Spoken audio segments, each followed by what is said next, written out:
BFM Bourse, Culture Bourse.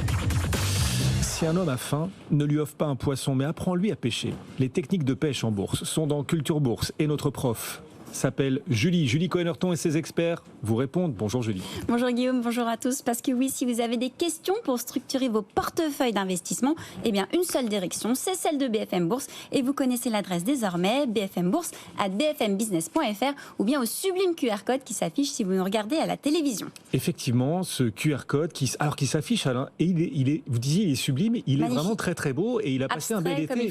Il est encore plus beau qu'avant, il est bronzé ce QR code. Si vous nous suivez à la radio, vous savez qu'on est aussi à la télé, BFM Business, et oui, le QR code a pris des couleurs cet été. N'hésitez pas, il est beau en tout cas. N'hésitez pas à l'utiliser pour nous envoyer vos questions. Et aujourd'hui, Julie, cette question d'un auditeur sur une valeur en baisse, en forte baisse depuis le début de l'année, même baisse de 71% pour ce titre. Et ce titre, c'est Calray. Alors Calray, on le rappelle, c'est une pépite grenobloise qui se rêve en Nvidia européen et qui conçoit des processeurs nouvelle génération.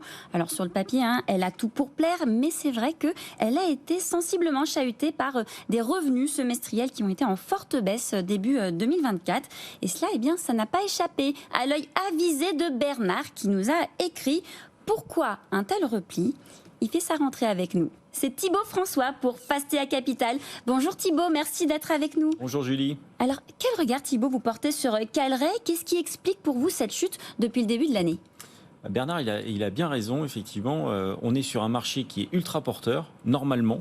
Alors effectivement, en plus, il se compare à Nvidia, qui est le champion de la croissance depuis quelques années, qui a multiplié son chiffre d'affaires par, je crois, c'est une dizaine ou une quinzaine de fois son chiffre d'affaires. Donc c'est assez exceptionnel. Et le problème, c'est que quand on se compare à Nvidia, derrière, il y a un aspect un peu déceptif, forcément. Et en fait, tout simplement, Calray, pourquoi ça déçoit et pourquoi ça perd 72% depuis le début de l'année ?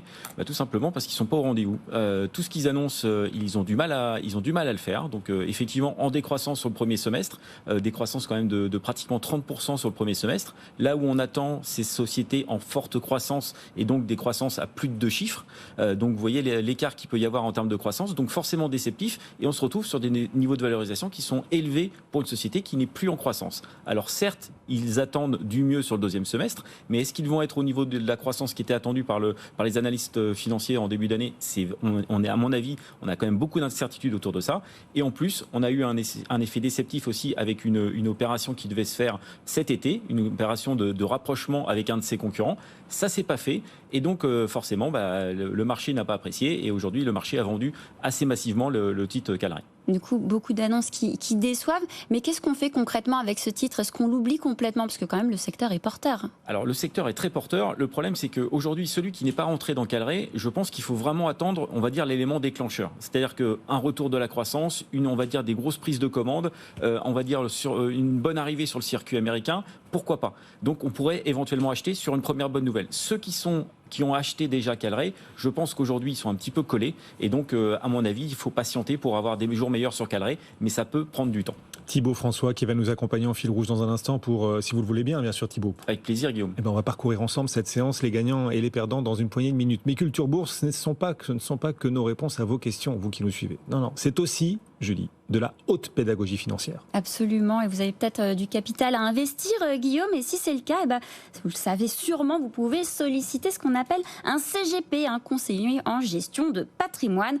Alors l'avantage, c'est que c'est un peu un chef d'orchestre de la finance, il peut vous accompagner sur différents plans, financiers, juridiques, patrimonial, mais est-ce que ce type d'accompagnement est vraiment utile pour tous les investisseurs. Et qu'est-ce qu'il faut penser des frais de gestion ? Est-ce qu'il vaut mieux investir seul ou avec un CGP ? On voit ça tout de suite avec Benjamin Chemla pour Shares. Bonjour Benjamin. Bonjour Julie. Merci beaucoup d'être avec nous.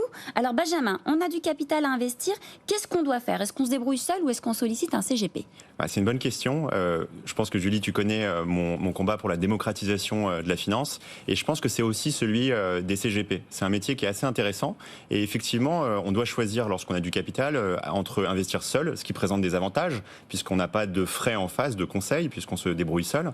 On est autonome, mais en revanche, il faut savoir naviguer dans la complexité. Il faut savoir aussi comprendre sa situation patrimoniale, qui n'est pas forcément simple à analyser, et prendre ensuite ses décisions. Face à ça, on a donc 2 possibilités. Soit on va dans de la gestion libre, ou alors de la gestion accompagnée. La gestion accompagnée avec un CGP, elle se subdivise. On peut avoir affaire à un CGP qui propose une gestion conseillée, auquel cas, en fait, il va proposer des allocations, C'est-à-dire qu'il va proposer des investissements, mais à chaque fois, le bénéficiaire va donc les valider. Ou alors, on peut avoir un CGP qui va opter pour ce que l'on appelle de la gestion pilotée, généralement qui est collective, auquel cas le CGP, en fait, va tout simplement prendre votre patrimoine et donc l'allouer à des gérants d'actifs qui vont donc manager et investir cet argent. Donc, il y a plusieurs options qui ont des avantages. L'avantage du CGP, c'est évidemment qu'on a un professionnel de l'investissement en face qui va comprendre votre situation, vos enjeux de transmission, vos enjeux fiscaux et qui va avoir une lecture, en fait, dans sa totalité de votre patrimoine. Face à ça, évidemment, il y aura des frais, mais qui vont généralement vous permettre de vous protéger aussi, de réduire votre risque. Et alors, est-ce que les CGP, on a souvent tendance à penser que c'est uniquement réservé aux personnes qui ont beaucoup d'argent? Est-ce que c'est vrai? C'est vrai qu'il y a certains CGP qui vont demander à leurs clients d'avoir un minimum d'encours pour pouvoir entrer en affaires avec eux. Mais de façon générale, il y a une étude de l'AMF l'année dernière qui dit qu'à peu près 40% des CGP en France, en fait, ont des clients qui ont un patrimoine inférieur à 500 000 euros, entre 150 et 500 000. Donc, dès quelques dizaines de milliers d'euros, vous pouvez tout à fait aller voir un CGP et lui demander de vous accompagner sur vos investissements. Je crois qu'il y a une étude aussi Cantalis qui indique qu'un portefeuille bien géré par un CGP a plutôt tendance, en incluant y compris les frais, donc net de frais de CGP, à performer mieux qu'un portefeuille géré par quelqu'un qui est plus néophyte. Bon, et en attendant de trouver son CGP, on vous appelle, on appelle Thibaut. Voilà, il n'y a pas de problème, vous pouvez m'appeler. Et de façon générale, nous, on recommande aussi l'hybride, c'est-à-dire qu'il faut apprendre un petit peu à y aller par soi-même, d'où l'intérêt de la gestion conseillée, qui peut être une manière de s'y mettre tout en étant accompagné par un professionnel. Merci beaucoup, Benjamin Chemla, pour Shares, d'avoir été avec nous pour ce premier Culture Bourse. Culture Bourse fait son retour en cette nouvelle saison 2024-2025. Julie Cohen-Horton et ses experts. Merci Julie, à demain. Merci Guillaume.